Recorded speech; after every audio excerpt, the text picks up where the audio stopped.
On va parler de combat, mais cette fois dans l'octogone. On parle de MMA.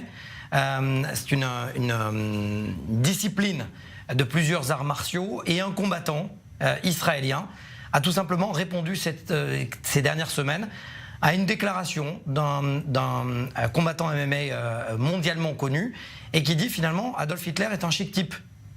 Alors il a lancé le défi, sauf que ce dernier vient de tout simplement, il n'y a pas d'autre terme, de se débiner. C'est-à-dire qu'un top 10 très fort dans les paroles, peut-être un peu moins dans l'octogone.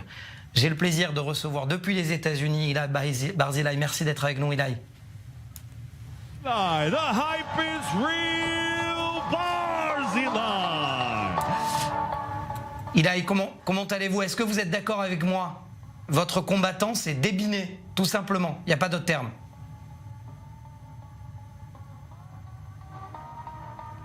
Ouais, tout à fait. Je suis tout à fait d'accord.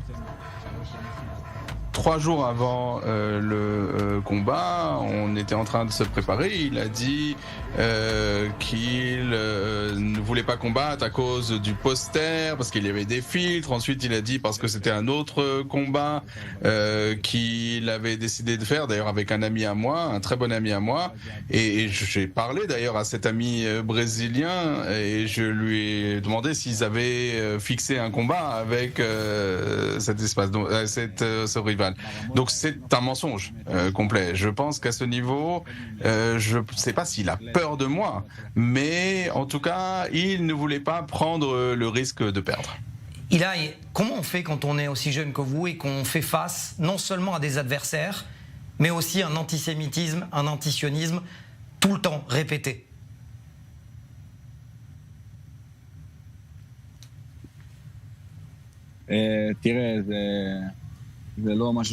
Ça n'est pas quelque chose avec lequel il est simple de faire face. Effectivement, il y a beaucoup de haine à laquelle je suis confronté, beaucoup de gens qui espèrent que je vais perdre. À titre personnel, je suis un sportif de haut niveau et donc je dois faire face à ces défis et je suis ravi de mettre face à eux le drapeau israélien et de les vaincre surtout. Oui, vous qualifiez en anglais de Israeli warrior, c'est-à-dire combattant, véritablement un combattant, un guerrier israélien. Celui qui vous sponsorise d'ailleurs est aussi un guerrier et un artiste, Idan Hamedi. C'est pour vous important ?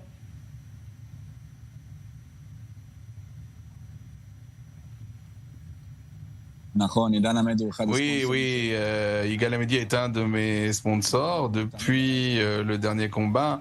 Idan a toujours été mon chanteur préféré. J'ai toujours adoré l'écouter, mais je ne le connaissais pas personnellement. Je savais juste que c'était quelqu'un de bien. Et j'ai eu la chance de le rencontrer lors de ma dernière visite en Israël et je suis encore plus fan. Pas seulement du fait de son histoire, de ce qu'il a fait au cours de cette guerre, mais c'est quelqu'un de très spécial qui essaye toujours de me venir en aide et de promouvoir ma carrière et j'ai beaucoup d'admiration pour lui. Vraiment, je n'ai que de bonnes choses à dire sur Idan Hamedi.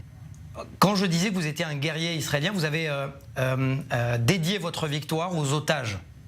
Quel est votre regard justement sur ceux qui ont votre âge et qui ont combattu ces derniers mois à Gaza ou au Liban?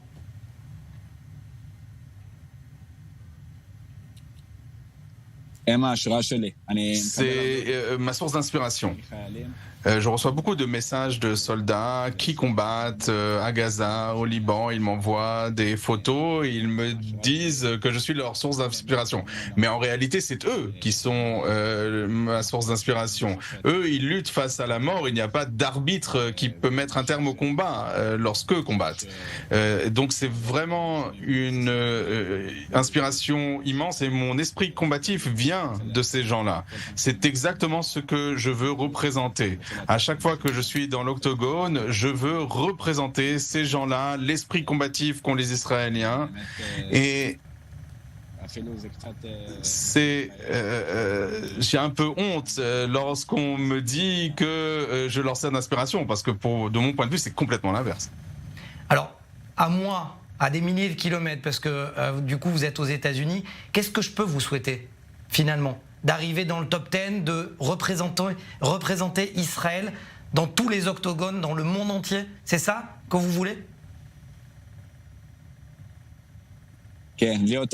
Oui, être champion du monde. Être champion du monde, c'est mon objectif. Être le numéro 1 mondial et faire l'histoire, c'est ma destinée et je sais que j'en suis capable. Mais la chose essentielle, c'est la santé. Voilà, vous pouvez me souhaiter une bonne santé et une période un peu plus paisible.